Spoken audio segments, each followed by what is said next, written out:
Estamos justamente con el señor José Chávez. Él es el candidato a la primera vicepresidencia de la candidatura de la señora Verónica Mendoza de Juntos por el Perú.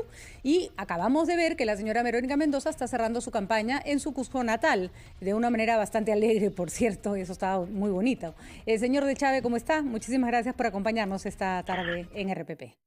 Buenas tardes, Patricia, y gracias por la invitación. Un gusto estar con ustedes. Bueno, vamos creo que analizar un poco las posibilidades de la señora Mendoza, por supuesto sin mencionar encuestas que no podemos, pero sí analizando el contexto, ¿no es cierto? La señora Mendoza creo que podemos decir ha hecho una campaña importante, se ha mantenido siempre entre el pelotón de adelante, digamos, pero le han surgido candidatos de izquierda o que aparentemente le robarían cierto voto. El señor Lescano, digamos que cogió cierto sector de donde normalmente se votaba por la señora Mendoza, pero el señor Castillo viene siendo una amenaza para cualquier candidatura de izquierda. ¿Es el señor Castillo una persona de izquierda? ¿Cómo la definirían ustedes con respecto a la candidatura de la señora Mendoza? A ver, en primer lugar, cada elección tiene su particularidad, ¿no es cierto? Así Esta es. elección es sustantivamente distinta a la de hace 5 años. Efectivamente, hace 5 años el sur del país fue un bastión muy importante de respaldo para nosotros. También hubo competencia en ese proceso electoral. Apareció la candidatura del señor Gregorio Santos, que llegó a rozar casi el 5%. No pasó la valla electoral, pero estuvo por ahí.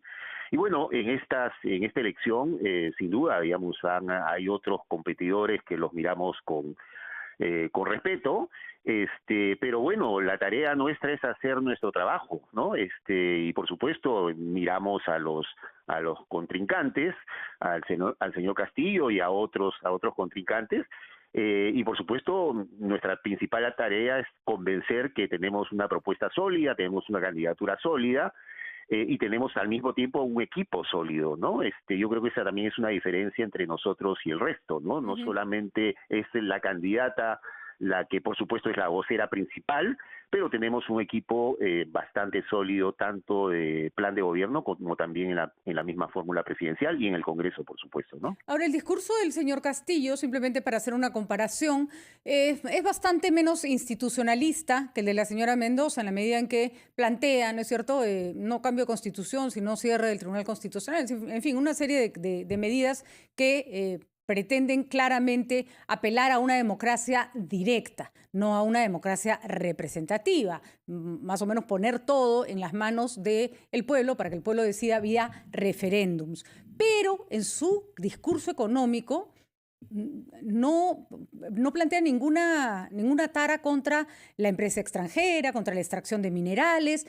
¿Es posible una propuesta como esa? ¿Por qué en todo caso ustedes son percibidos como una candidatura que le pondría más trabas, por ejemplo, a la explotación minera? No sé si eso se puede percibir así, ¿no? ¿De acuerdo? A ver, para nosotros la inversión privada juega un rol muy importante, va a jugar un rol muy importante. Es impensable que no pensemos el país sin inversión privada. Por supuesto, estamos respondiendo a una situación particular, una situación donde estamos viviendo, digamos, el peor momento de la pandemia y seguramente lo vamos a seguir viviendo un tiempo más, donde la economía está seriamente golpeada. Y sí estamos haciendo una apuesta muy clara, está en nuestra propuesta de plan de gobierno, para que la inversión pública juegue un rol clave, fundamental, pero que arrastre a la inversión privada, ¿no? Y por supuesto también al mismo tiempo estamos pensando en una matriz productiva diversificada, en sectores clave, fundamentales, como puede ser la agricultura, como puede ser la micro, la pequeña y la mediana empresa, pero en esa matriz productiva diversificada, por supuesto que la minería juega un rol importante. Sería ilógico pensar que no sea así. Es más, además estamos entrando en un contexto donde los precios de los minerales están en niveles históricos. La libre cobre está por encima de los $4, $4.30 en algunos momentos. Esos precios ni siquiera se dieron en el superciclo. Entonces, no, la minería juega un rol importante, pero evidentemente hay proyectos que tienen mucha resistencia, como es el caso del proyecto Tía María y algunos otros, que 3 gobiernos han intentado sacar adelante y no han podido lograrlo. Y para nosotros es claro, proyectos que no tienen licencia social, lo que las propias empresas denominan como licencia social, es difícil que puedan concretarse, ¿no? De acuerdo, pero ¿harían el intento o los dan por perdidos? A ver, en este caso, hablemos del caso específico de Tía María, que es el ejemplo que más se menciona, ¿no es cierto? Son 3 gobiernos, Patricia, que han intentado sacarlo adelante. Lo intentó sacar adelante el señor García, no pudo. Lo intentó sacar adelante el señor Humala, que aprobó el estudio de impacto ambiental y tampoco pudo. Y lo intentó sacar adelante el señor Vizcarra, que aprobó la licencia de construcción y tampoco pudo. Entonces, eso para nosotros es un indicador que ese proyecto no tiene licencia social. Y por supuesto, un proyecto que no tiene licencia social no es viable en el Perú o en cualquier parte del mundo. Hay una larga lista de proyectos que se han entrampado en todo el planeta porque no tienen licencia social. Entonces, seguir insistiendo a nosotros nos da la sensación que le hace daño al país, que genera tensión social, y nos da la impresión también que le hace daño a la minería seguir insistiendo en proyectos cuando la gran mayoría de proyectos sí tienen viabilidad, ¿no? La Defensoría del Pueblo nos dice que del total de conflictos sociales vinculados a la minería, el 70% son conflictos de convivencia, son conflictos de coexistencia, y una minoría sí son conflictos de resistencia y rechazo, dentro de los cuales está seguramente Tía María, ¿no?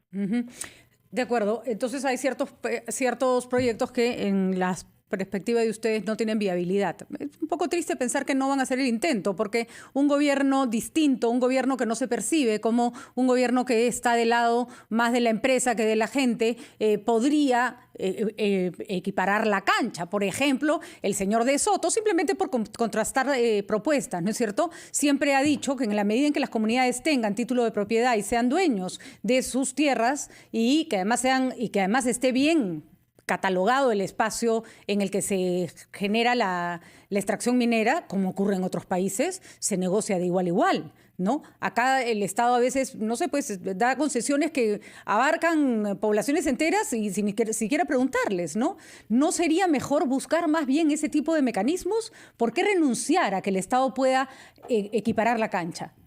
No, por supuesto, la idea es equiparar la cancha, no en la perspectiva que plantea el señor de Soto, ¿no? Nosotros estamos planteando una propuesta de nueva minería, donde evidentemente el Estado tiene que ser un garante de derechos, el Estado tiene que estar presente en los territorios, el Estado tiene que desarrollar una estrategia preventiva frente a los conflictos, se tienen que fortalecer las políticas públicas, por ejemplo, en materia ambiental, se tiene que recuperar confianza y credibilidad frente a la población. Sin duda, hay mucho que hacer por ahí, hay una enorme tarea, y por eso nosotros, dentro de nuestro plan de gobierno, estamos planteando una propuesta de nueva minería, precisamente, como tú mencionas, para equiparar esa cancha, ¿no? Y que el Estado juegue un rol importante para que finalmente sea quien represente los derechos de todas las personas y hayan reglas claras, transparentes, para que finalmente se puedan desarrollar las inversiones en armonía y buscando equilibrios económicos, sociales, ambientales y por supuesto también culturales, ¿no? Muy bien, no está de más tampoco